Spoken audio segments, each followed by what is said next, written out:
On the other side of that coin, ha at Jay Cutler, you lost to the Jets. The only touchdown you threw was the most garbage time touchdown, literally as time expired. You're not good. You should have stayed retired. I hope nobody considers owning Jay Cutler in fantasy for the rest of the year. You're listening to Let's Talk Fantasy Football, where men of fantasy genius have realized, hey guys, we don't need real football skills to dominate on the fantasy field. Yeah. So slap on your pads and grab your helmet. Shit's about to get real. Welcome back, ladies and gentlemen, to another edition of Let's Talk Fantasy Football. I am your host, Nick Schreck, and joining me tonight is my good friend. He's one of your favorites from the West Coast, the Green Bay Packers faithful, Matthew Rogers. Matt, what's going on?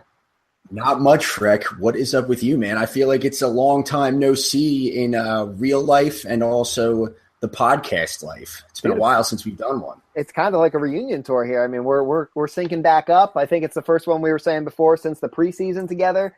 And it's our first recap, both of the season. So for all of our regular listeners, it's you're going to be on quite a ride here because Rogers and we're going to pick up right where we left off back in the preseason. So this will be fun. My last podcast was with Don, so obviously that is so emotionally taxing that it feels like ages since I've done a podcast. Anyway, we did the week 3 preview. So I'll be sure to point out a lot of the stuff that me and Don got right and pretty much none of the stuff we got wrong, even though that was probably more weighted on the scale, if you will. That's fair. And I mean, I do want to say, Rogers, you can see that, your podcast with Don weighed on you. I mean, you can see the beard, everything's kind of grown in. And, I just heard it live. Someone knocked on your door and actually wanted to ask you to take a survey about homelessness because they thought you were based on how stressed you were from your podcast last week. So, I think other people are seeing it too. So it's good to bring you kind of back to a more level format here. Absolutely. That literally did just happen right before we started. And I think it's because I haven't left the house since my podcast with Don, and they can tell that I'm a squatter and I don't really live here. I am, in fact, homeless. Well, we're gonna get the podcast in before the cops get there to throw you out. Yes. And the lady will still be outside, I'm sure, looking for your survey. So we'll kill 2 birds with 1 stone. But, Rogers, before we jump into the podcast, we want to give a shout-out to BenchBoss. All you longtime listeners know them as ViewPick. They have a brand-new name, but they are still the revolutionary app that allows you to play fantasy football live while watching the game on TV, predict the plays, the result of the play, and literally play fantasy football. You can sign up for the beta now by going to letstalkfantasyfootball.com/BenchBoss. And for those of you guys out there that are looking to learn more about BenchBoss, we did an interview with them, I want to say last week or 2 weeks ago. It's in our iTunes feed, SoundCloud, Stitcher, you name it, it's there. Go give it a listen. You'll hear from Tyler himself. He'll talk about the app and how you can kind of be how Tony Romo was kind of predicting the plays. And it's really cool. Excited to get you guys involved. But let's get into the show because that's what you're here for. And we're here to talk news, injuries, cool shit, weak shit, some waiver wire moves.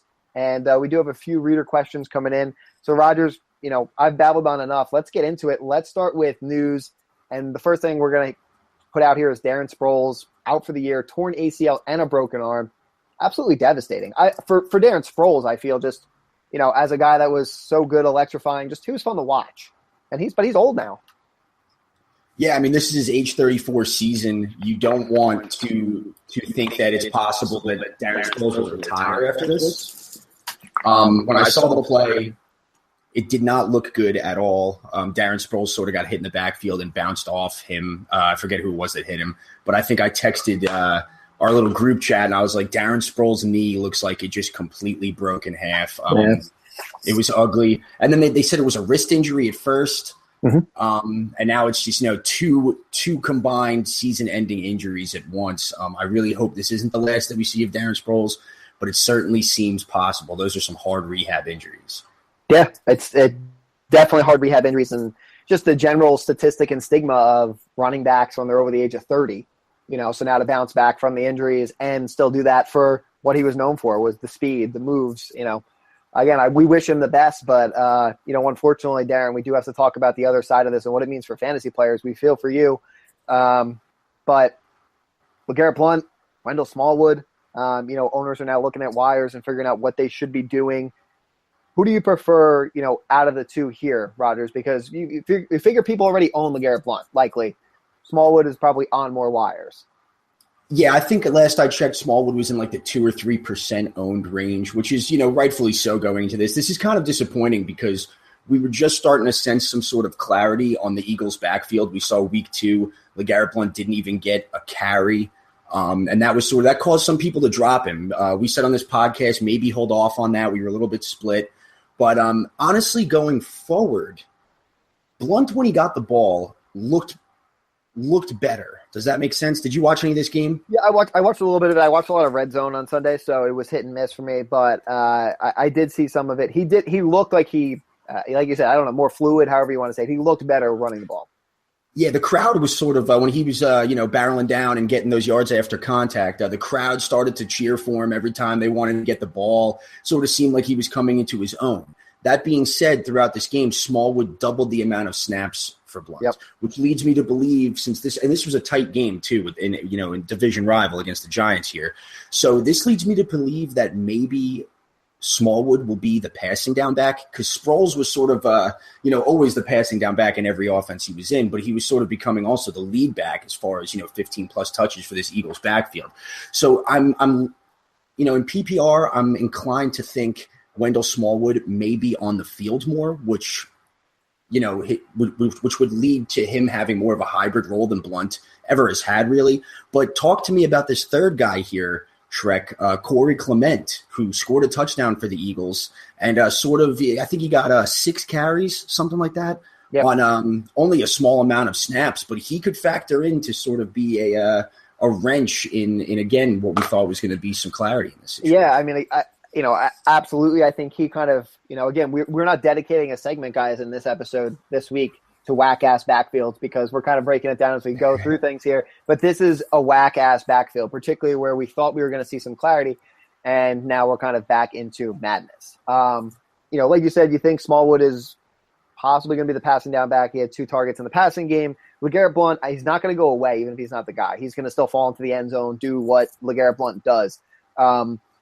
I think for me, I would look to avoid any of these guys in a hole right now because I don't know anything. You want to add Smallwood as a speculative ad or whatever, like that's fine. But to me, I'm avoiding because look, I got Burns, and we'll talk about it in other places where it's guys that I thought had a way better workload or game waiting for them, and I just don't think the Eagles' backfield is one that I can predict at all. I'd avoid. Blount is probably the safest bet for the touchdowns, but you can't bank on the carries. No, that's true. That's true. He's definitely worth an ad. He should be, one of the top waiver targets in most leagues, just in case he gets that 15-touch game or, his role is more defined. Definitely don't feel comfortable starting either of these guys going forward until we see some sort of definition of what their roles are going to be.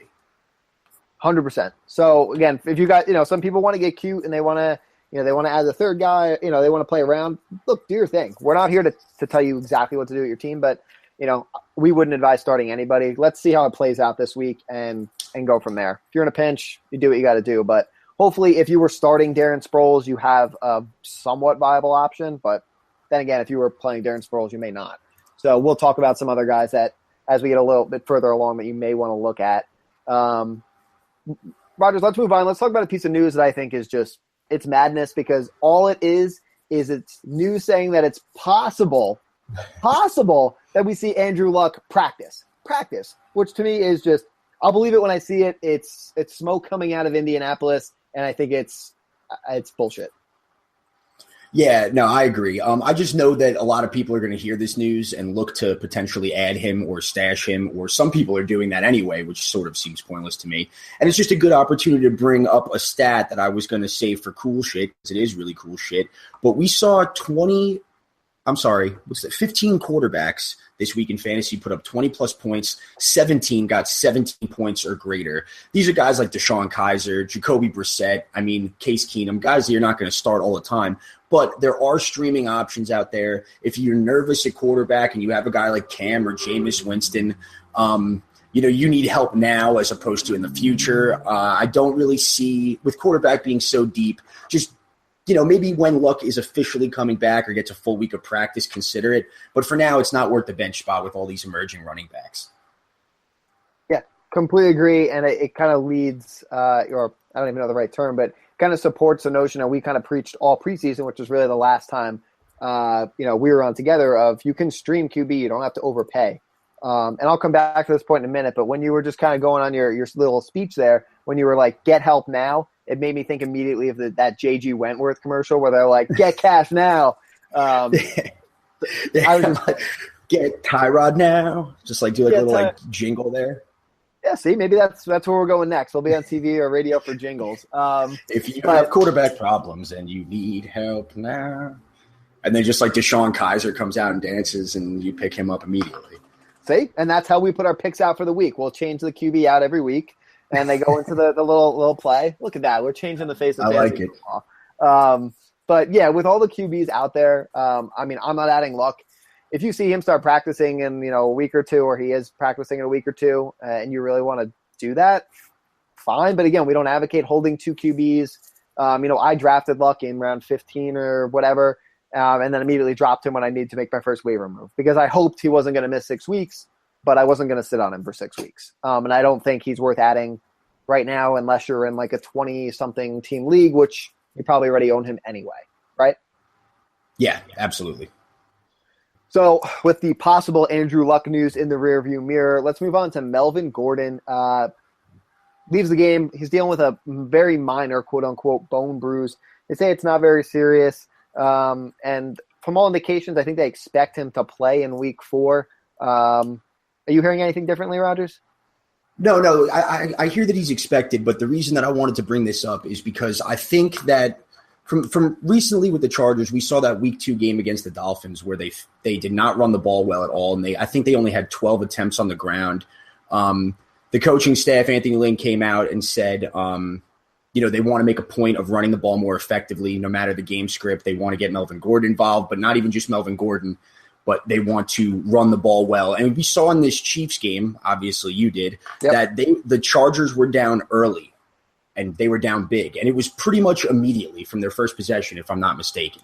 And we still saw the Chargers run the ball 26 times, I believe, to I think on the inverse throwing was 40. So that split was being down. The game script was not good for running. Melvin Gordon gets banged up in this game. And even when they were down late, we saw Brandon Oliver factor in.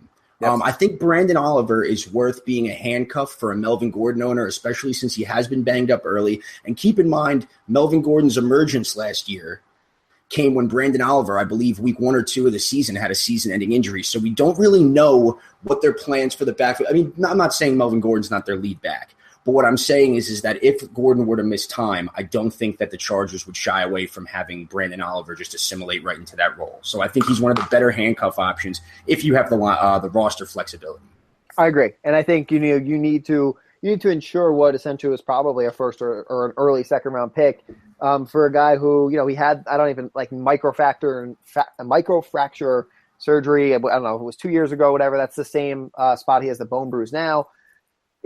Brandon Oliver's worth the handcuff. Again, typically we try and shy away from it, but I agree. I think Brandon Oliver is a guy you need to add there, and we'll see. I mean, again, as a Chiefs fan, I love seeing the Chargers be bad, but I own a lot of Chargers stock, so we'll see if they can get back on track, run the ball consistently. Because, like you said, we saw the Dolphins game where they didn't.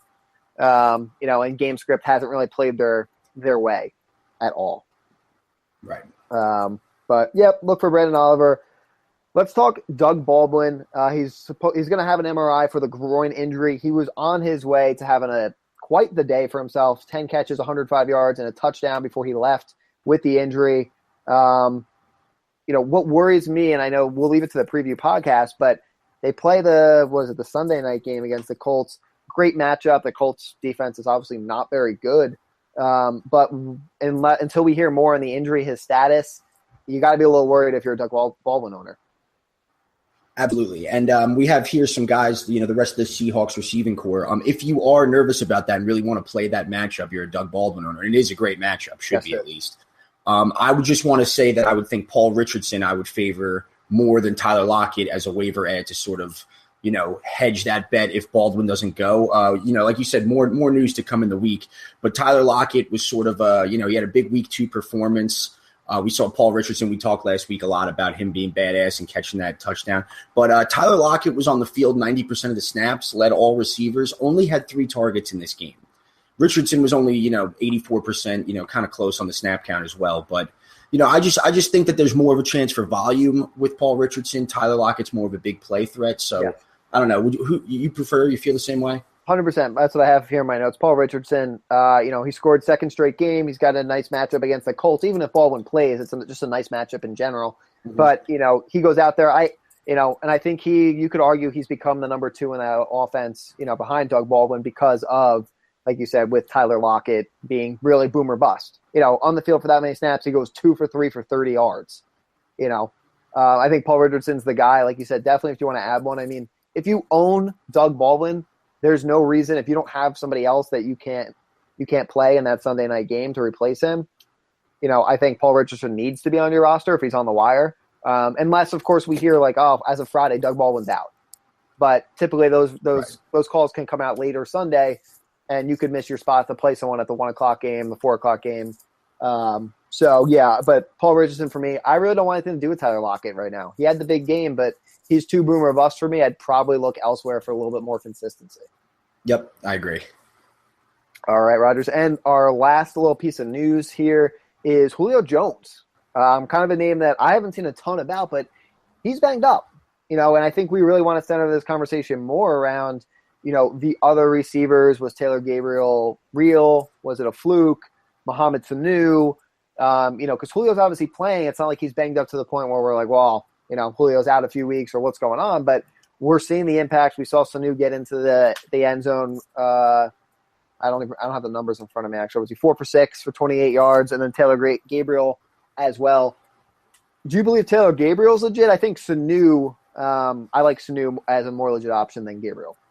Yeah, I think Sanu's more legit too. I wanted to bring up Gabriel to say, not really buy into that game. Possibly worth a deep speculative ad.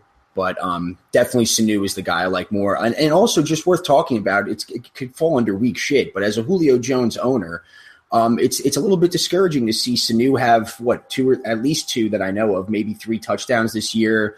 Taylor Gabriel might have 2. Austin Hooper's getting big catches, not a lot of targets, but big catches that we've seen. And Julio Jones hasn't scored a touchdown at all. And he hasn't had that game where if you drafted him, you probably drafted him in the top 5 of your draft. And he's a really slow start. It hasn't been bottom out terrible, but we see in this last game on Sunday that he comes up holding his back after a play.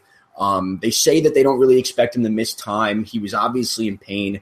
And it's just something to get used to that Julio Jones is probably not going to practice much this year. The old school Calvin Johnson, syndrome where you're just getting older. You're the franchise's best player, and he's not expected to practice all week. And it just may, if you have a lot invested in Julio Jones and your wide receiver core isn't too deep, it would definitely behoove you to maybe own one of these secondary Falcons wide receivers. 100%. It's definitely worse. I mean, again, I don't own any Julio Jones shares, but like you said, when you look at, what he's done this year, it hasn't been quite what you expected when you spent, we'll say, a top 4, top 5 pick on him overall.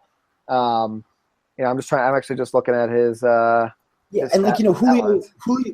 isn't known to be a huge touchdown guy. He makes up for yardage and catches that, if you drafted him, you should have known that. But to see the other wide receivers on this team start to catch touchdowns at this rate while Julio Jones isn't, and, is at least not 100% healthy, is certainly just, a little demoralizing as an owner. Oh, 100%. And like you said, it's definitely something to watch because we'll see what the injury report goes. I mean, again, we don't expect him to be a Doug Baldwin where we're super worried about going into this week's games, but you never know. Julio Jones has been hurt and missed games in the past. We'll see what happens with him here, but don't buy Gabriel just yet, guys. We do buy Mohamed Sanu. So if he's out there, grab him. He seems to be, building a rapport there with Matty Ice again this year. But Rogers, let's go into cool shit, and let's kick it off with Marcus Mariota down in Tennessee. Has a good game. It was nice to finally see Mariota kind of put some things together. He showed his willingness to run.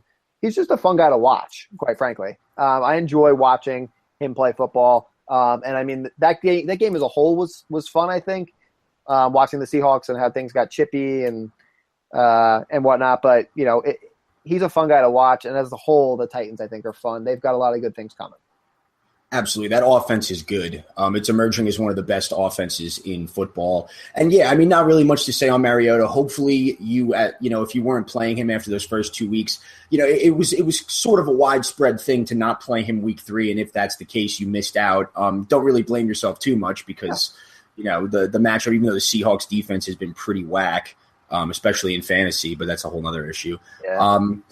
Just it's good to just as a podcast. I know we were on him as a breakout guy this year. The 2 first weeks were definitely lame. Just hopefully this is, the start of a new Mariota, and this is sort of the production we get going forward, at least more often.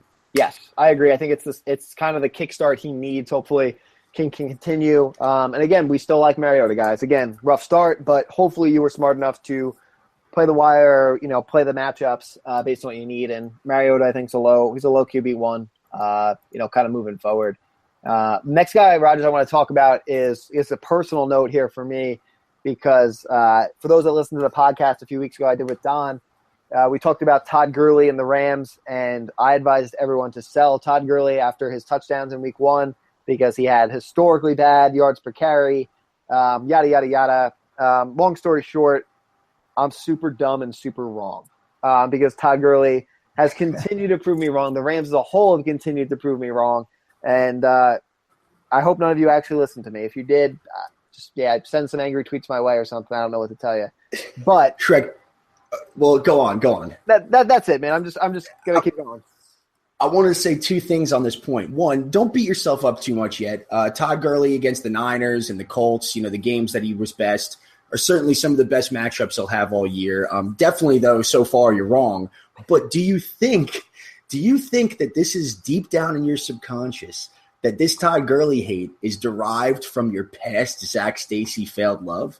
It might be, man, because is that something you've even considered? That just by being burned by Zach Stacy, you just see the Stacy the third on the back of that jersey every time he runs? It might be, man, subconsciously. And, this is great because I don't even have to pay money to go to a therapist session here. We can just kind of talk it out. No, I don't think I ever really, thought about it. But, my old love for Zach Stacy, which was clearly wrong, could very well be what has caused me to be like this against Todd Gurley. So I may have some deeper issues I need to kind of work through. And maybe next week's podcast, I'll come back and see if I've kind of got my shit together a little bit more. Yeah, absolutely. And a blast from the past, Zach Stacy. Well, while I kind of think through that in my head here in silence, Rogers, let's talk about a guy that we heard a lot of love coming out of Let's Talk Fantasy Football on the podcast last week, Mr. Jay Cutler, the fan favorite. Things didn't go so well for Cutler. Yeah, and you know what?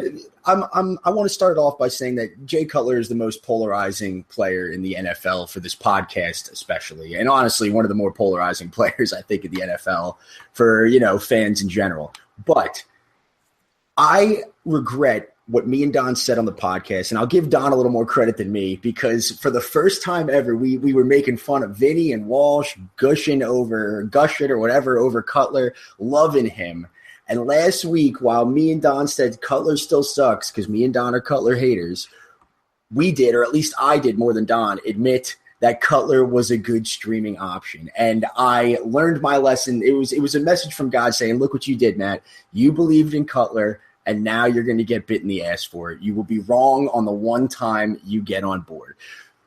On the other side of that coin, at Jay Cutler, you lost to the Jets. The only touchdown you threw was the most garbage time touchdown, literally as time expired. You're not good. You should have stayed retired. I hope nobody considers owning Jay Cutler in fantasy for the rest of the year.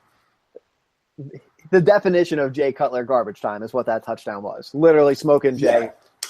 Jay Cutler actually threw the cigarette into the dumpster as the truck was flipping it into the thing. Like he just got it in there to light the whole truck on fire in this dumpster fire. I mean, my notes on Jay Cutler here literally say, ha, ha, ha, ha, ha, ha, ha.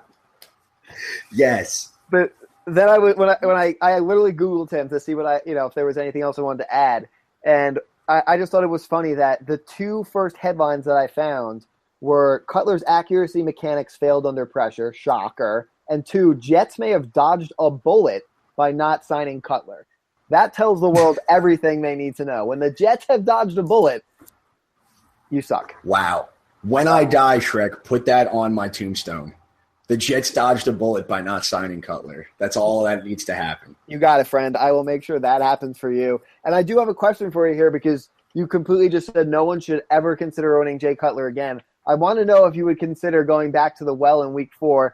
Just hear me out before you answer me, because the matchup against the Saints at home, the Saints allow 73.1% completion rate, second worst in the NFL. They allow 311 yards per game, third worst in the NFL. And Football Outsiders ranks them as dead last in DVOA. My question for you, Matt, is do you want some Jay Cutler in week 4? Oh, man. My mind is telling me no, but my body is saying fuck no. No, we just saw the Saints pick off Cam Newton 3 times. And if Cam can't beat the Saints at home and then Jay Cutler goes off or if I get burned by Cutler 2 straight weeks, how can I live with myself? How can I look down in the face when we cuddle in our anti-Cutler jerseys? I won't be able to. I'll have to go back to Little Spoon, and that's no life to live. That is no life to live. I wouldn't wish that upon you at all, Rodgers. So I had to ask because I knew we were going to talk Cutler, and I knew the matchup looks enticing. We'll let them debate it on the preview podcast, and I'm sure there's going to be a lot of Cutler love coming from that side, because there always is, because your preview is coming to you courtesy of Walsh and Vinny this week. Is Don on the preview podcast? Do we know? I don't know. Don may just want to get out of the middle of that sandwich. That's fair. He may not be with you guys this week, which is okay, because we'll let them talk up Cutler again, and then you'll listen to next week's recap, and they can tell you how they were wrong on Cutler once again. Perfect. But let's move past Cutler, and let's move to some actual cool shit with a guy on my favorite Kansas City Chiefs, Kareem Hunt. And the question we have here, Rodgers, is Kareem Hunt the number 1 pick in fantasy football if you drafted today? And I think it's a yes, no-brainer. Yeah. I mean, it's an easy yes to throw out there, being that he's got over 400 yards on the ground already, and receiving touchdowns to boot. I just wanted to bring him up because as you're a Chiefs fan, and I am a huge Kareem Hunt owner. I own him in 3 different leagues. He's the shares I have the most of any player in fantasy, and I just love him so much. And Kareem Hunt is going to be the reason why some people, probably not me, win championships this year. Probably not me. Yeah, fair. He could be the reason that I only missed the playoffs by 1 game. Okay, well that's not last. So I mean, there's that. But yeah, man, he's electric. He's so fun to watch. And just when you think it's just like, oh, they're going to run the clock out to end the game, which is what they were doing. Kareem Hunt just breaks it off for like a 58-yard touchdown run. He's just absolutely electric, and I think looking back, he would be the number 1 pick. I kick myself every week when I watch the games. Again, I'm happy as a Chiefs fan, but I only own 1 share of Kareem Hunt. And it's something that, looking back, it's just like, man, I really dropped the ball. But it is what it is. It's still nice to see him score touchdowns on Sundays, unless I'm playing you, of course.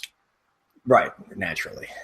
But let's move away from the Kansas City Chiefs, as much as it pains me, and talk about Case Keenum and the Vikings. Holy shit, Case Keenum comes out. Apparently, he's known as the Buck Slayer. I want to give you a little fun fact on Case Keenum here, Rodgers. He is the first QB to beat Jameis Winston head-to-head 3 straight times. He has the Bucs number. I was completely wrong on the Vikings this week. I benched Diggs in a lot of DraftKings lineups, and that clearly didn't work out for me. Oof, that's a crazy stat, by the way. I don't even know how many quarterbacks have faced Jameis Winston 3 times, let alone beat Jameis Winston 3 times. I mean, maybe he's the only one because he's the only one to face him 3 times. I didn't really dive that deep into it. Well, no, I'm saying like that's like Drew Brees and Cam. I'm saying like look at that division. I'm saying just the fact that and you can beat anybody 3 straight times is crazy, especially when you're Case Keenum. But you said that you were off Diggs. I sat Diggs in the league I had him, and on this podcast will admit that I said if Sam Bradford isn't active, Thielen definitely, and probably Diggs, because you probably have better options with better quarterbacks and matchups, should be on the bench. Bradford, then you throw him in. Dead wrong there. I sort of feel okay not predicting that Case Keenum threw 25, 33 passes for 369 yards and 3 touchdowns, but at the same time, learn now that Diggs is situational proof.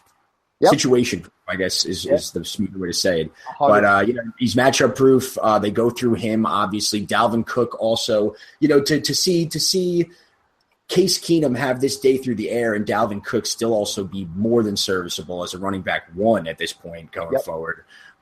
This Vikings offense is legit. The Bucs defense is certainly, not one of the top in football. Which is fair. But it's just nice to see that, you can't count on this every week, but nice to see that they still go to the well a lot. Yeah. Oh, hell yeah, man. To get the production in both the receiving game and on the ground. Huge. Like you said, the Bucs not great, but that's okay. We'll still take the points anyway. And I'm with you on the Diggs thing. I mean, I think you got to say 7% of analysts out there all last week kind of said the same thing where they avoided Diggs with Bradford being inactive. But for Vikings fans, congrats for Case Keenum. Way to go, bro.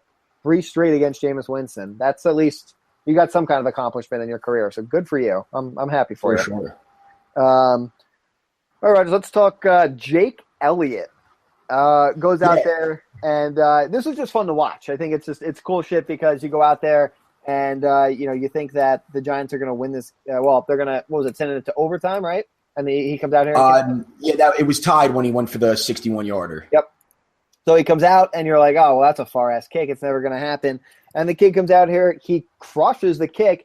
The Eagles win it. Giants fans everywhere, namely Quarter, were super upset. So it was kind of a win-win for everybody. Yeah, most definitely. I love that. And another reason that Vinny was also upset because I don't know if you know, Jake Elliott was signed to the Eagles from the Bengals practice squad. And while Jake Elliott was being the hero in Philly, the Bengals were playing me and Don's Packers, and Randy Bullock missed a very clutch, I believe, fourth quarter field goal attempt, while the Bengals practice squad kicker is drilling 60-plus game winners. So that's pretty funny. That's fantastic, and it's par for the course for the Bengals with how we've seen them this year. Again, they looked better this week, and we'll touch on them almost immediately after this. But I didn't realize he came from the Bengals practice squad, so that's a little fun fact. And, that's great. One more thing on Elliott. I mean, you being a Chiefs fan, this Cairo Santos is out for the year going on IR. He's a popular kicker. We don't really talk about kickers much. But when I think about which kicker I want to have on my fantasy team, I think good offense and job security. And the Eagles are one of the top offenses in the league, they look like so far. And there's no better kicker job security than kicking 61-yard game-winning field goal, Shrek. So you're right, man. You can't beat that. If that's not job security, I don't know what is. But let's talk about the Bengals since we just kind of talked about them and how they kind of blew keeping Jake Elliott on their roster. And let's talk Joe Mixon because they have their new offensive coordinator. Obviously, he comes out and we see new offensive coordinator equals new Mixon, possibly. They seem to commit to him. He gets 21 touches. Hill and Bernard were still involved. Bernard gets the touchdown. But it looks like Joe Mixon is going to be the guy moving forward there. Do you agree? Yeah. I was a little upset because I swore to Don on this podcast that this was the Joe Mixon breakout week. And I was like, he's going to have 90 yards and a touchdown. I swear it. And then Gio Bernard steals the touchdown. So I felt like I was like partially right, but then also very, very wrong. I think this is officially a changing of the guard. The Gio Bernard touchdown is nothing. It was a long touchdown, if I'm not mistaken, like longer than 15 yards. Yep. Opportunity is what gets you points in the long run in fantasy football. He drastically outsnapped Jeremy Hill and Gio Bernard. He's just the guy going forward, and I think this is officially the turning of the page for the Bengals backfield. Yes, I agree. And this is someone that, some of you guys may have gotten him cheap in trades that we fielded a ton of questions last week from people who said he was on their waiver wire because other people were dropping Mixon after the first 2 weeks. So this is a guy that some of you may have grabbed off wires or gotten cheap. And even if you guys paid up for him and drafted him, whatever, at his crazy ADP originally, it looks like you may finally be rewarded. He doesn't have a great matchup this week, but they'll talk about that in the preview with the Browns. But Joe Mixon, welcome to the show. Hopefully you can kind of produce for fantasy owners here. For sure, and hopefully LTFF can have one less whack-ass backfield in football. That would be nice. We can move away from one less whack-ass backfield and be able to give people some actually consistent advice instead of dealing with that freaking nonsense. But, Rogers, let's talk about the wrap-up of our cool shit here today. And we saw a bunch of slumping wide receivers finally do a lot of good stuff. Brandon Cooks, Michael Thomas, Larry Fitzgerald, Sammy Watkins, T.Y. Hilton, Odell. I mean, we'll talk about him individually, but a lot of big names where everyone's kind of been waiting, and finally week 3 was it. We saw point totals jump everywhere, and I was a beneficiary of it, as I'm sure a lot of people were. Yeah, it was a huge blow up of offense for fantasy football this week. It was great. A lot of these guys, I think A.J. Green, he wasn't really slumping, but he caught his first touchdown. A lot of these guys caught their first touchdowns of the year. Odell had 2. And, just sort of emerged as that role you drafted them for. A lot of these guys went in the first 3 or 4 rounds of fantasy. So it's just nice to see, if you stuck with these guys, that it's starting to pay off for you a little bit. Absolutely. Do you want to dive into any of these guys, or we were just kind of talking about how they finally got their shit together? Yeah, I mean, nothing particularly. They all looked, for the most part, I mean, Fitzgerald, Michael Thomas, Watkins. Watkins is a bit banged up. We'll see going forward what the deal with that is. I'm sure, that when they get into the Rams in the preview, they'll do that. T.Y. Hilton, you really shouldn't have been playing. But, what do you think about T.Y. going forward? Because, Odell, Thomas, Cooks, Fitzgerald, A.J. Green all emerged as, okay, this is the number one pass catcher in this offense. You're fine now. You don't have to lose sleep over it. They're in your lineup, all those guys. Hilton still worries me. And like you said, I would have never played him last week. Again, we watched the Colts play well. Brissett looked good for the Colts relatively. But T.Y. Hilton, you still look at historically and his splits in and out without, Andrew Luck had just been bad. So, I mean, again, you may not have a better option. And recency bias is going to drive him into lineups everywhere this week. Really, anybody that owns him is going to probably play him. I don't believe they're going to see a week anywhere near like what they saw, in week 3. But we'll see. I mean, maybe he is building a relationship with Brissett. It's really 1 week, so I think it's too early to tell on that. But I'm still worried just because, again, we don't know what's going to happen with Luck. Historically, without Luck, he's bad. But I think there's going to be some disappointed owners at the end of week 4 when he doesn't put up the performance like he did here. Yeah, it could be his best game of the year statistically. Definitely probably his best game of the year without Luck, as you said. But I think what I'm taking away from this, since I actually own T.Y. Hilton and benched him what I felt was rightfully so these past in 2 leagues this past week. I think looking forward at some of my teams, I'm not going to give specific examples because it's boring, but where T.Y. Hilton is on like the wide receiver 4 range, or if you don't love like a lot of the matchups you have, he does have that home run potential still, albeit with a way less batting average if you wanted to go full baseball metaphor. I agree. He's definitely, again, I think if people are forcing him into their lineups as their wide receiver 2 based on what he did last week, I think it's a letdown. But as long as you're not expecting what you saw here, and again, if you're going to play him over certain matchups and you're not like, I need him to put up another 20-point week, go for it. See what happens. He may have that relationship with Brissett. We don't know yet. We saw the 1 big week, so we have to see more of it. Again, I'm not an X's and O's guy, so I can't tell you that it was just bad coverage on one player. He broke it, but it worked out this week. We'll see. I probably will avoid him unless I'm in a situation like you where I don't like the matchups at wide receiver 3 or 4 slot. I'm totally cool with it. Cool. But as a 2, which is where people drafted him, potentially even as a 1, depending on how they went. If they went running back, and then people still went T.Y. even with the Luck news, you could be forced. But that's I think that's really it on T.Y. Really, and then the rest of these guys, like you said, they all kind of proved that they're the real deal, and that's why you drafted them. So, Rogers, with that, we're going to take a quick break where you guys are going to hear from BenchBoss, and then we're going to come back and we're going to talk about a ton of weak shit. You've got a personal story coming up in that section. We're going to talk about the waiver wire, some reader questions, and then we'll wrap things up for the night. But, guys, here is BenchBoss. This year, dominate your friends with free play-by-play fantasy football from BenchBoss. BenchBoss is the first play-by-play fantasy football game where you must think like the players and coaches on the field as you predict the outcome of every play. Earn rewards as you compete against friends and fans across the country. BenchBoss is currently recruiting beta testers, and we need you. Visit benchboss.tv to learn more and sign up today. All right, guys, and we are back. That was BenchBoss. Again, you can learn more about them at benchboss.tv. You can check out the podcast interview we did with the CEO, Tyler, in our iTunes feed, Stitcher, SoundCloud, wherever you guys get your podcasts and listen to us because, let's be real, we know you guys listen to us every week. And that's why we're back now with weak shit where things definitely went wrong. As for all the good we saw, Rodgers, we saw a bunch of bad things. And let's kick things right off here with Walsh's favorite, his core, his heart, his everything, the Oakland Raiders. And they shit the bed. There's no two ways about it.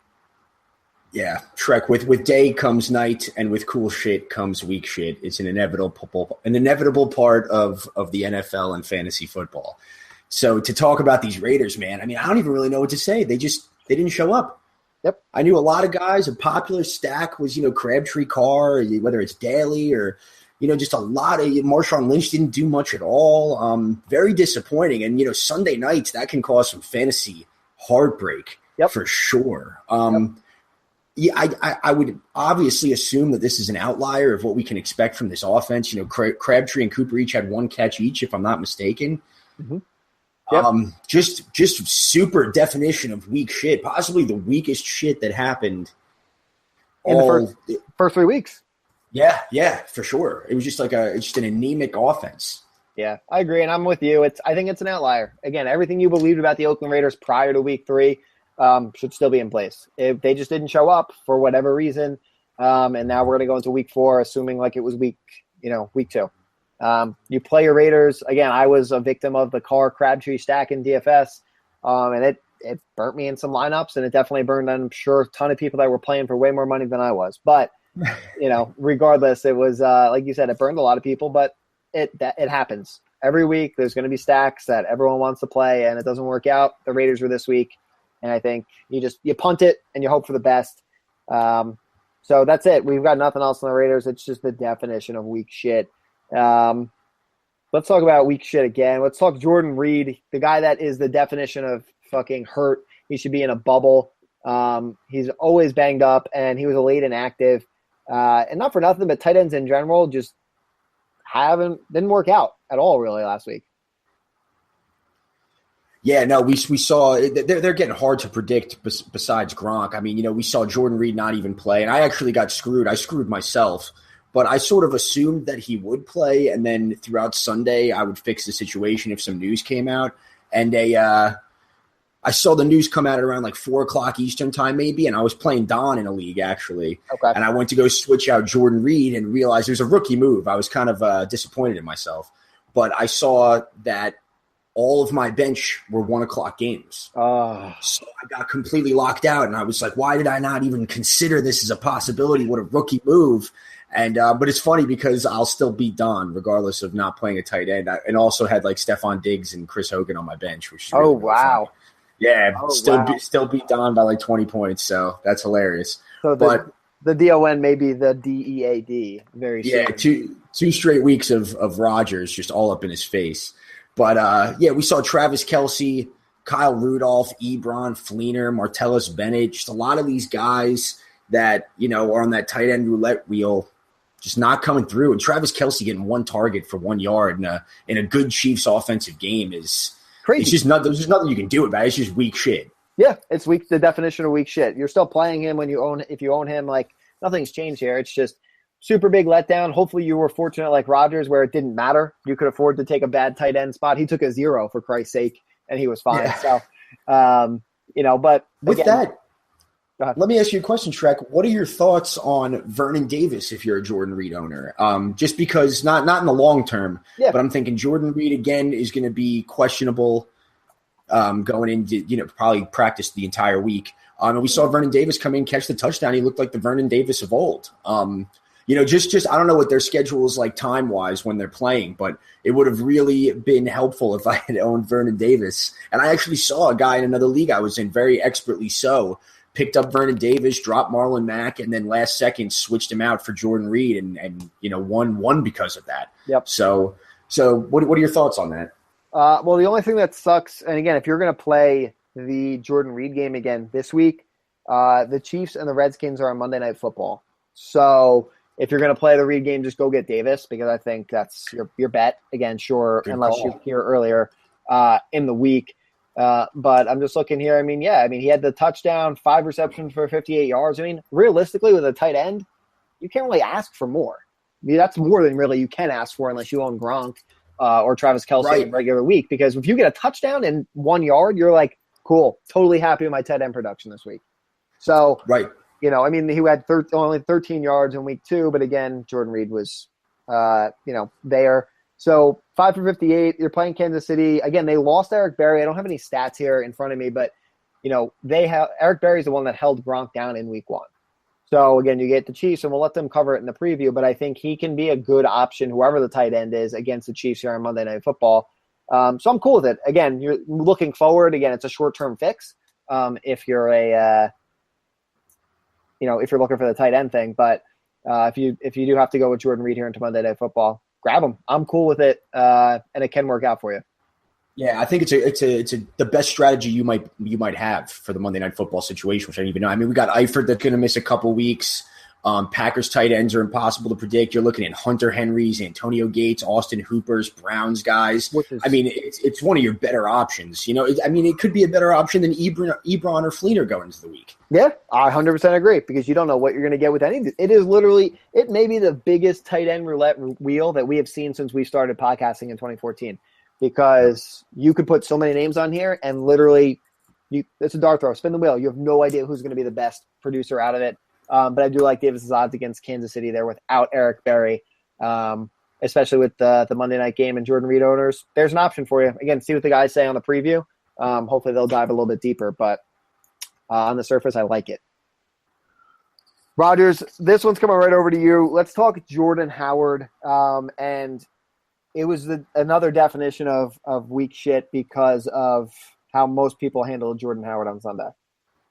Yeah, I'm just going to take a moment to bitch and whine here, because when Don and I did the preview podcast, one of the things that I said, and I think I was talking about starting Golden Tate and how the Falcons are vulnerable against the slot. Speaking of weak shit, just the Lions as a whole, on a side note, they were victimized by weak shit.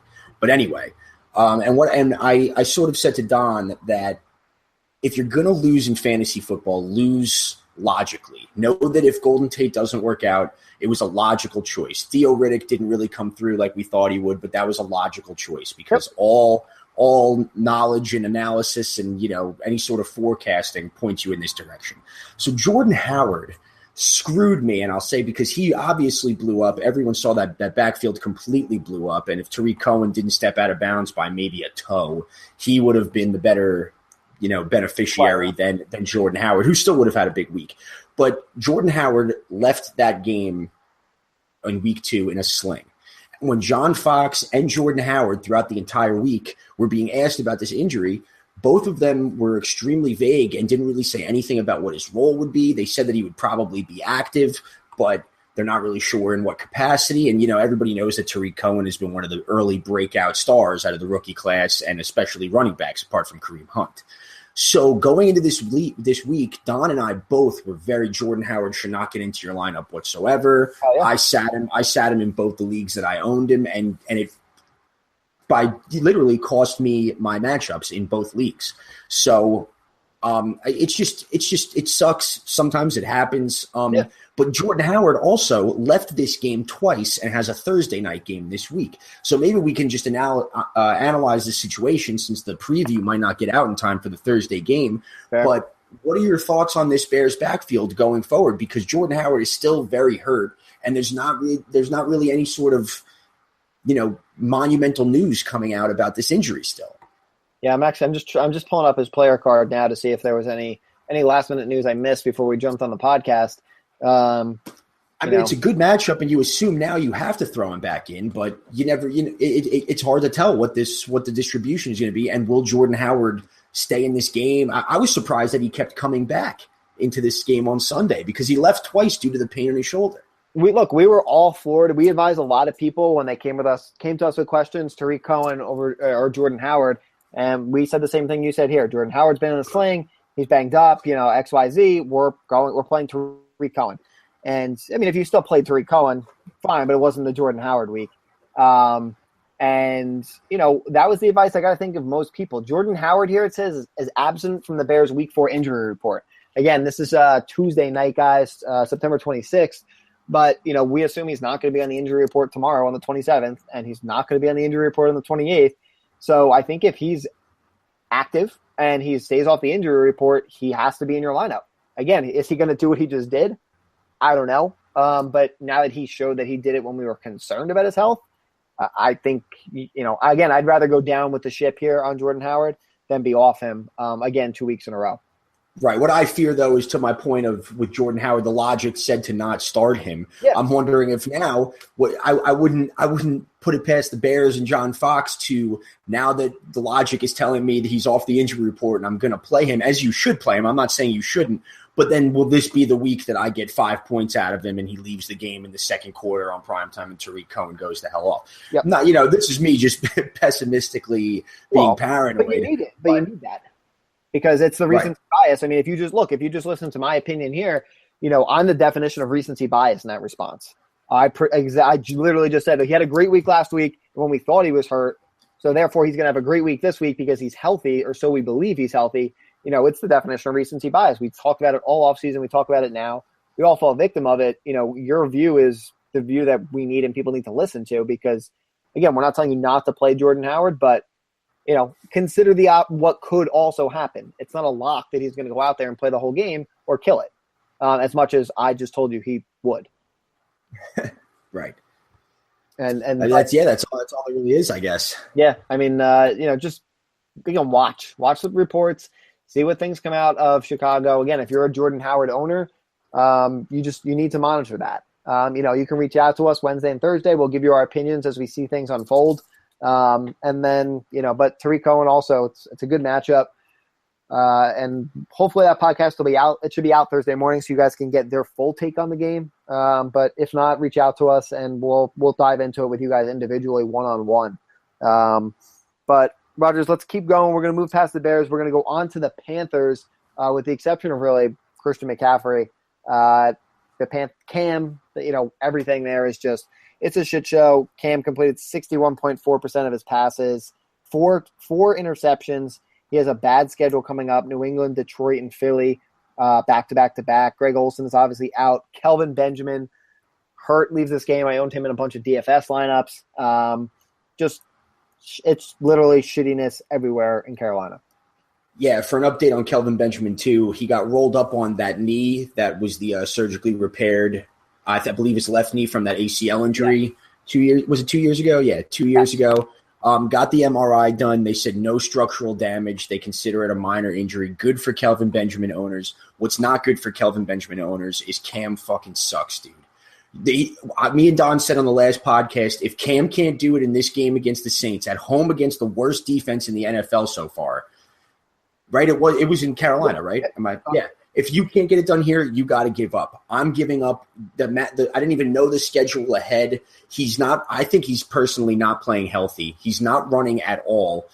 He's just, ever since that Super Bowl, has looked considerably and gradually worse against both the blitz and just long, deep passes. He's not getting the big plays he used to get. He's not running. He really has no sort of redeeming qualities as a fantasy quarterback right now. Bad schedule, looking bad to the eye test, and just terrible stats against bad defenses. It's officially panic time. It's officially panic time on Cam Newton if you're a Cam Newton owner. There are better options on the waiver wire that are literally playing week-to-week options than just sticking Cam in your lineup because he's Cam Newton and yada, yada, yada. You guys are 100% right in saying that if he couldn't do it against the Saints, who you're going to listen to probably Walsh and Vinny come on and talk about how Jay Cutler can do it against the Saints. If Cam can't do it, then we're off Cam. Bad schedule, everything else.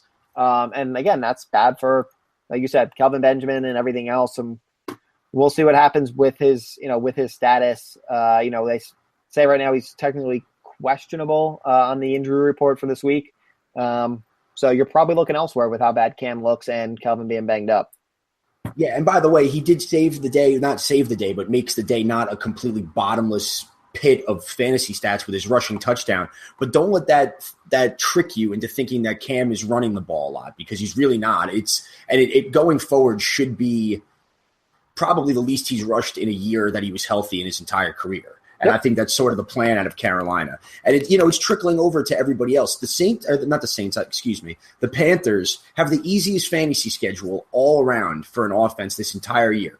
And it's hurting. I mean, granted, for Cam, Olsen is out for an extended period of time. Fair. Kelvin Benjamin leaves this game. Yep. So you think, if you were a Devin Funchess believer, maybe it'll trickle over to him. Absolutely not. He gets the targets, not really, mediocre middle-of-the-road production. And McCaffrey gets the first good game that he's really had all year. So this is going to be a roulette of offense, I believe, out of the Panthers. I don't want to put any Panther in my starting lineup next week, I'm thinking. I'm with you. Let it play Maybe out. McCaffrey. Yeah. But that's about it. I 100% agree. Everyone else is a fucking a wheel, and there are other options you'd rather play just because of the safety of the floor. And then just something else I wanted to say in this game, if we were done with the Panthers, because I didn't put it on the outline we have here. Just the Saints' backfield, also some weak ass shit. Hopefully you were wise enough to get off the AP train. He's not really owned in a lot of leagues. But then right when you think Mark Ingram is finally the guy, and it's 14 carries that he's getting, and he's leading the backfield in touches, Alvin Kamara on his 2 carries of the game steals the only rushing touchdown right out from Mark Ingram. That had to be some weak shit for you. They hate Mark Ingram, and that's the definition of whack-ass backfield. It continues to be weak shit, whack-ass, and I think the only one that still owns Adrian Peterson is Don, because I think I'll hold on to him for principle until the end of time. But, that's a good point, and I wanted to throw out a quick story here on the Panthers. A guy I work with, Ken, he appears to be the kiss of death with injury for a fantasy player. So anybody he owns every week, someone he owns, gets hurt. This week it was Kelvin. I drafted him in DraftKings. He told me he owned him. I'm like, no big deal. Literally, he goes out injured.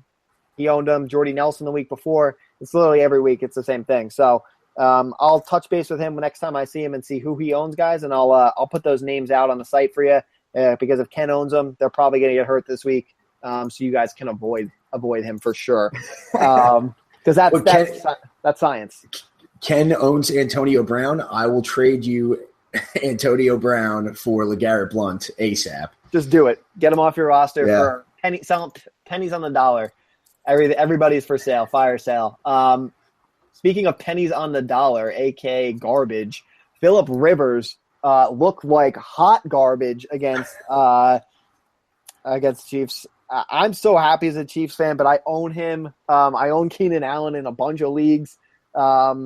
Phillip Rivers has thrown 21 picks in his last 12 games. That's terrible. He threw his 3 picks here against Kansas City. You can't trust Phillip Rivers. You can't at all. Yeah, I there's nothing to really say. I needed a big game from Tyrell Williams in one league. He looked like hot garbage. You pretty much summed it up perfectly. I'm pretty sure when he was just hitting like Chiefs secondary right in like the belly button. Yeah. Like just like red belly buttons flying all around Phillip Rivers at all times, and he's just slinging that pig right into the Chiefs' belly buttons. He was throwing completions, just not to the right team. He thank God he made Keenan Allen relatively serviceable. Yes. But he just looked like trash. And his one big play of the game was just like a desperation chuck-up jump ball to Travis Benjamin that he came down with. And, other than that, it was just pedestrian plays all over the place. Gross. Yep, bad news for Phillip Rivers. And that's all there is to say on Rivers. Hot garbage. If you're playing Phillip Rivers, look elsewhere. Let's talk about a guy who let a lot of people down, I think, in DFS, and a bunch of people probably played him in regular leagues. We'll talk about the Browns wide receivers, but I'm referring specifically to Rashard Higgins, who has the big week in week 2, comes out here in week 3 and goes 2 catches for 10 yards on 6 targets. So total complete letdown after the big game. He saw 52 of 77 snaps. He had the 6 targets. I'm still holding out hope that he can be a valuable fantasy asset here in week 4. Yeah, I agree with that. Definitely let some people down. Don and I were pretty high on him. One thing I will say, he did get those 6 targets, like you said, was seeing the field a lot. But right after we were labeling Kenny Britt potential fantasy douche of the year, he comes back with 10 targets, catches the touchdown. I'm sure he was dropped in a majority of leagues, as he should have been. I think I was quoted last week saying I would rather own Ricardo Lewis than Kenny Britt. I was kind of drunk then, I think, though, so I'm gonna plead the fifth on analyzing that further. But I agree. I don't think any Browns receivers should be in your starting lineup if you did that flyer. Very nice to see Deshaun Kaiser put up a 20-plus. I think it was like 22-ish fantasy points with the rushing touchdown in this good matchup.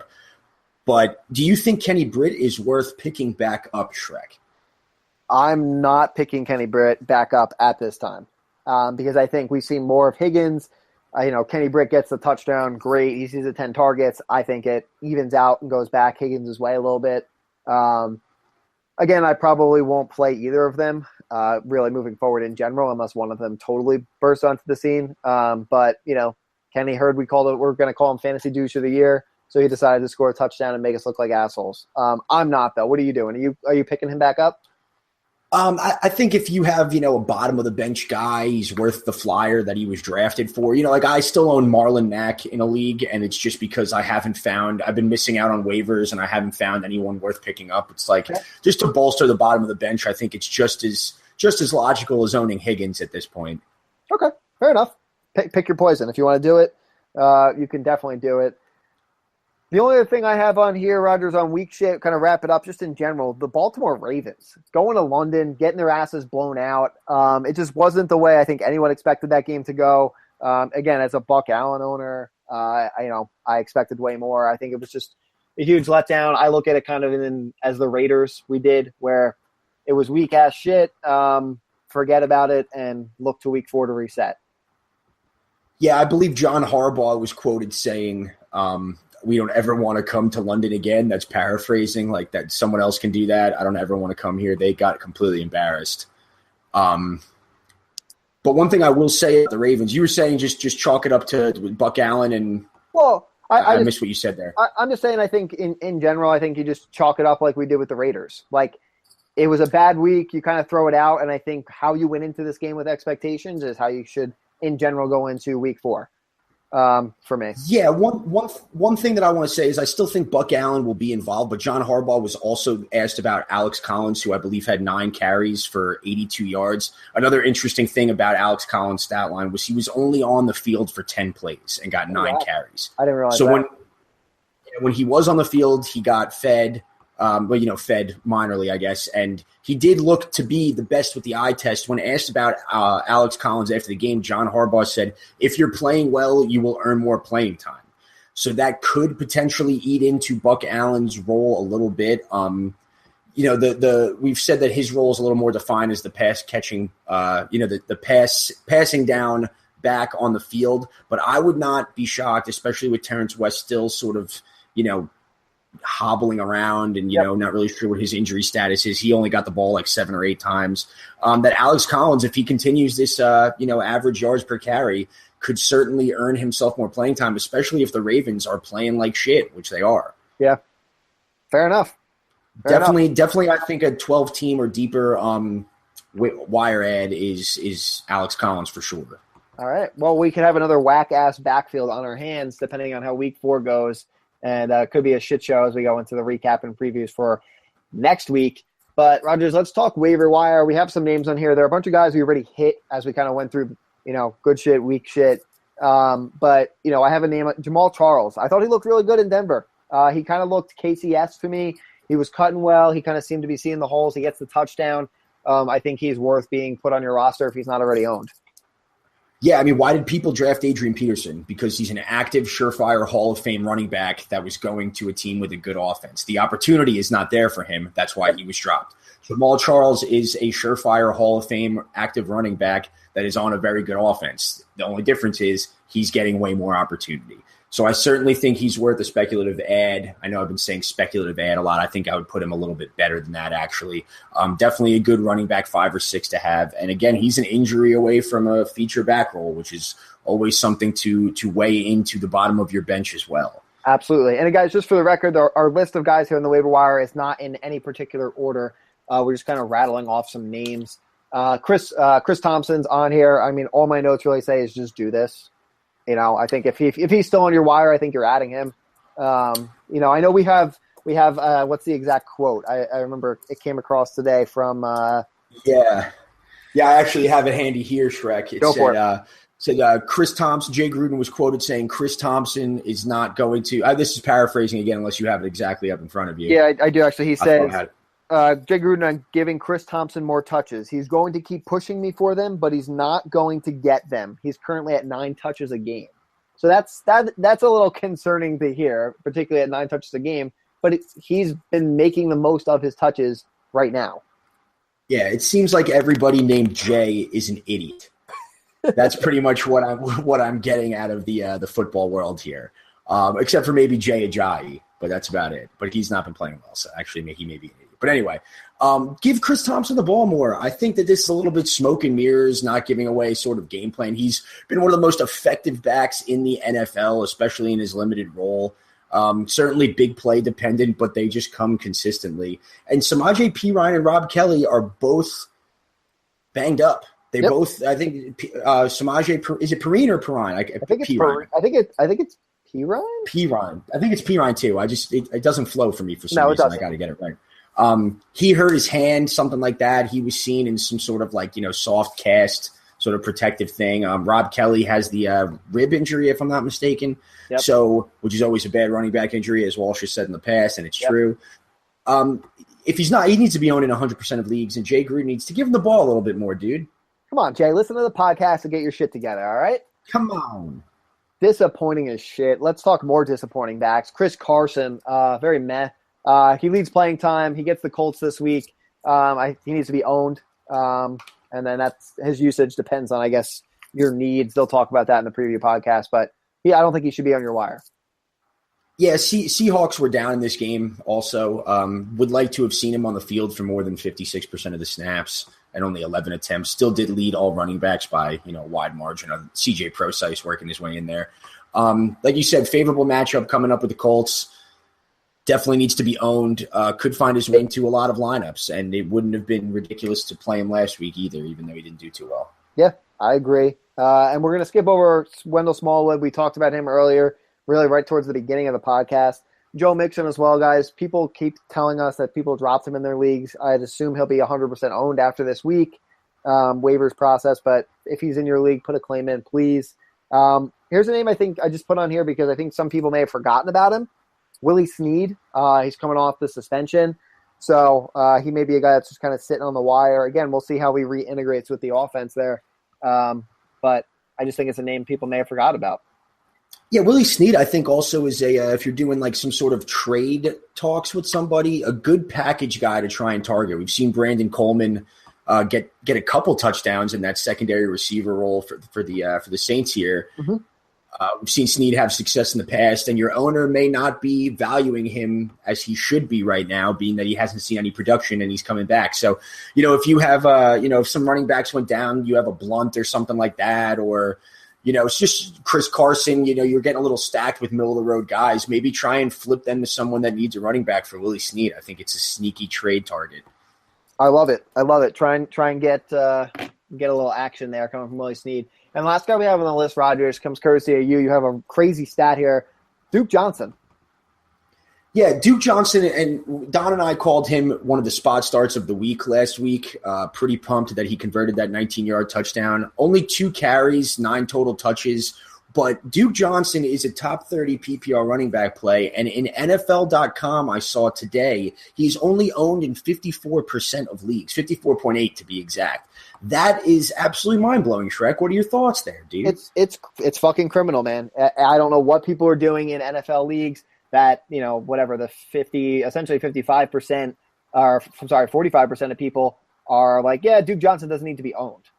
Yeah, he's splitting the snaps with Crowell, and they're actually, as we predicted, a lot of us preseason, we discussed this on a lot of the preseason podcasts, they're running them on the field at the same time, which is always good to have Duke Johnson. If you're in a PPR role, he's potentially flex-worthy based on the matchup going forward. DeShone Kizer has been serviceable, at least the most serviceable Browns quarterback, it seems, in quite some time. Yeah. So we haven't really seen Duke Johnson be able to fully show what he's capable of in this slot, Ty Montgomery-esque hybrid role, and he should be owned in 100% of leagues.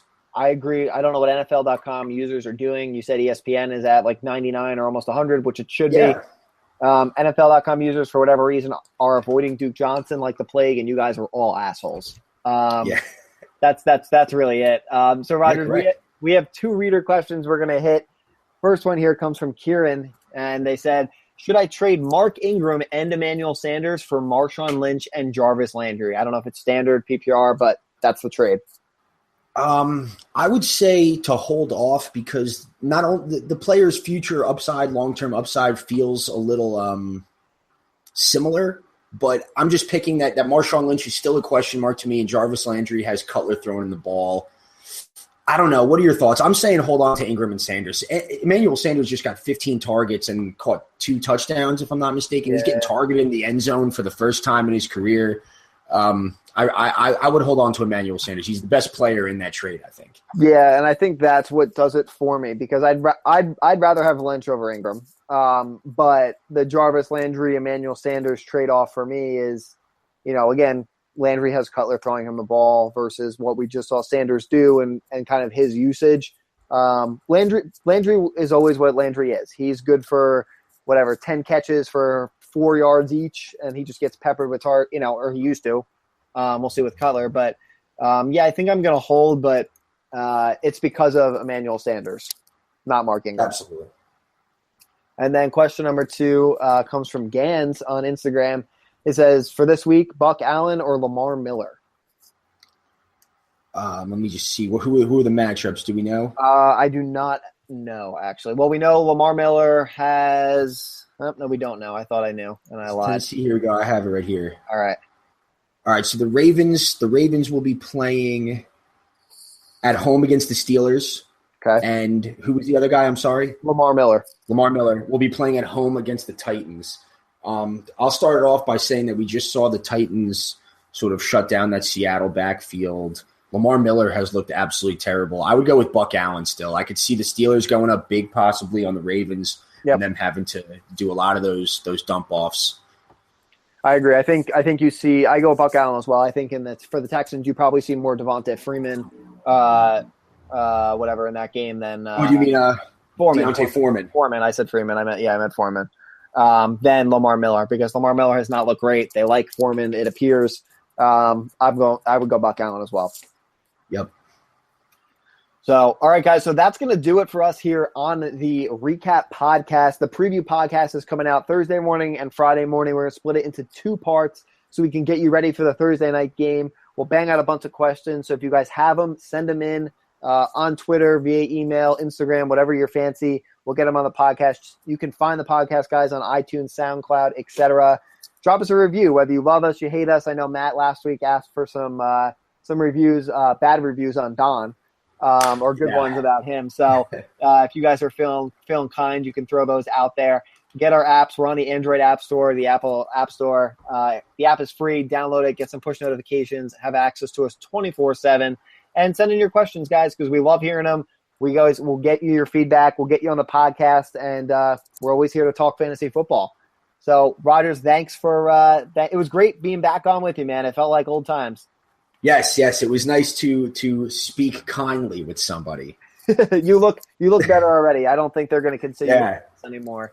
The color's back in my face. The spring is in my step, and things are right with the world again. You let the weight of Cutler off your shoulders, and you look great. So, guys, for Matt Rogers, I am Nick Schreck. We're Let's Talk Fantasy Football, and we will catch you on the flip side. This has been Let's Talk Fantasy Football. Thanks for listening.